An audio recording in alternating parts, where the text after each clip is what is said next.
How to get group funds in Roblox. Now the first thing that we need to do is load up Roblox and click on create. Now from the creator hub here, we will select our group, so view as, and we want to select our group here. Now from our group, we will go into creations and then go into avatar items, then classics. And here, the first thing that we need to do is we need to upload a classic t-shirt. So click on upload asset. You can upload any, anything you want. I'll just do this one as an example. The name, we can write any name and we will select upload. Okay, so we need to change the name. So I'll do test for Roblox and upload.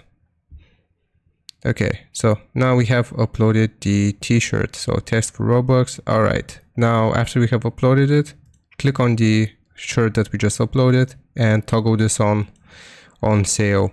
And we will sell it for 10 Robux. You will receive 70% of what you sell it for. Click on publish.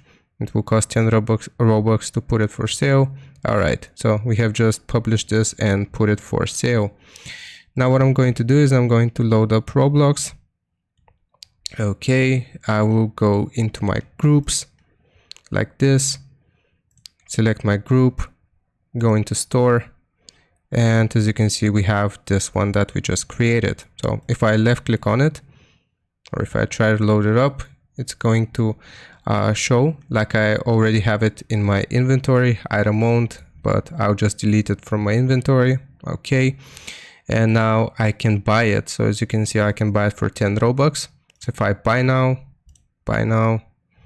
Okay. So I have just purchased this for Robux, for 10 Robux. And now if I go into groups and I click on my group, configure group, and I go into revenue sales. So as you can see, I have 7 Robux pending here, and I will get this Robux in my group in a few days, so maybe like a week. And that's how you do it. That's how you get group funds in Roblox. Hope this helps. Leave a like and sub, and I'll see you next time.